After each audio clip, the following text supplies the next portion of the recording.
Le trop grand empressement qu'on a de s'acquitter d'une obligation est une espèce d'ingratitude.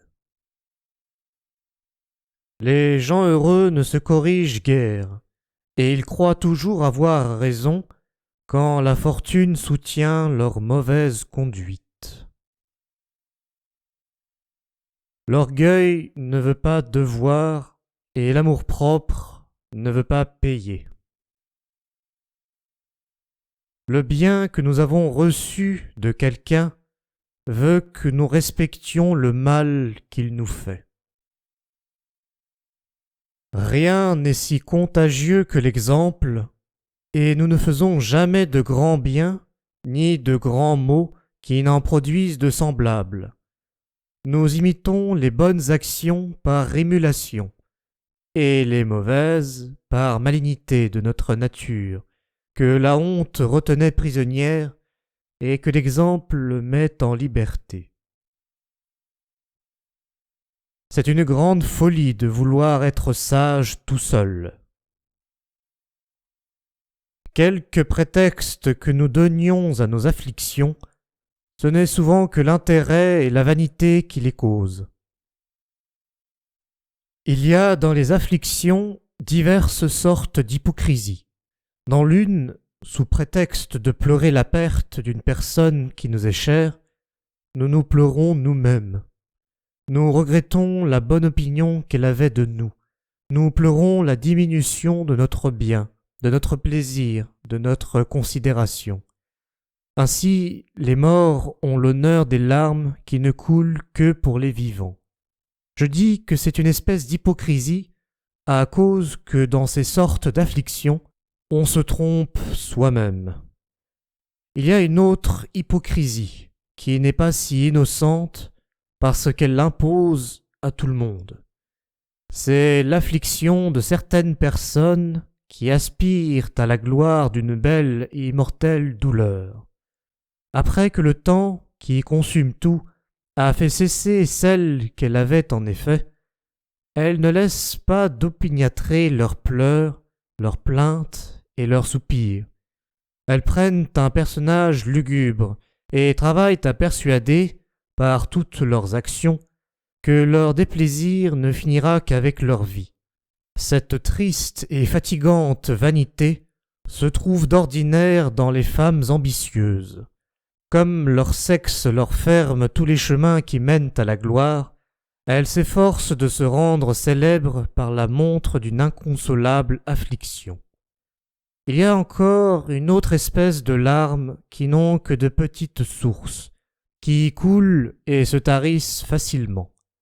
On pleure pour avoir la réputation d'être tendre, on pleure pour être plaint, on pleure pour être pleuré.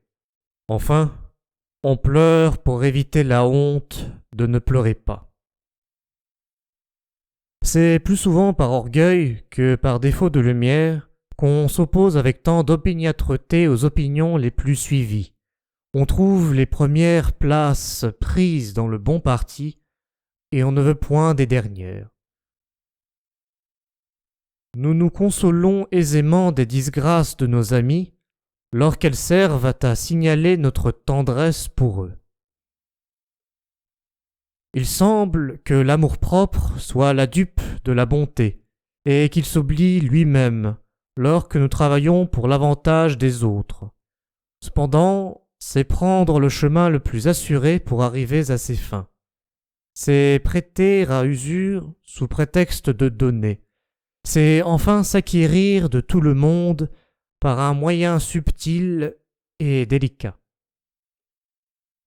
Nul ne mérite d'être loué de bonté s'il n'a pas la force d'être méchant. Toute autre bonté n'est le plus souvent qu'une paresse ou une impuissance de la volonté.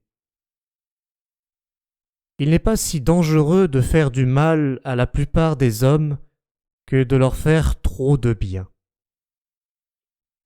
Rien ne flatte plus notre orgueil que la confiance des grands, parce que nous la regardons comme un effet de notre mérite, sans considérer qu'elle ne vient, le plus souvent, que de vanité ou d'impuissance de garder le secret.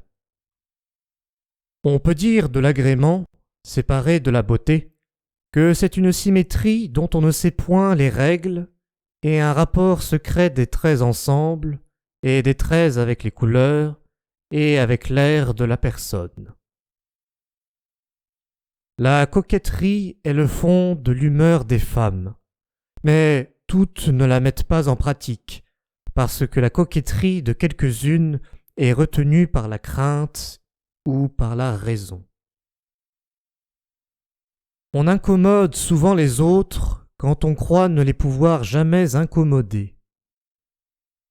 Il y a peu de choses impossibles d'elles-mêmes, et l'application pour les faire réussir nous manque plus que les moyens. La souveraine habileté consiste à bien connaître le prix des choses. C'est une grande habileté que de savoir cacher son habileté. Ce qui paraît générosité n'est souvent qu'une ambition déguisée, qui méprise de petits intérêts pour aller à de plus grands.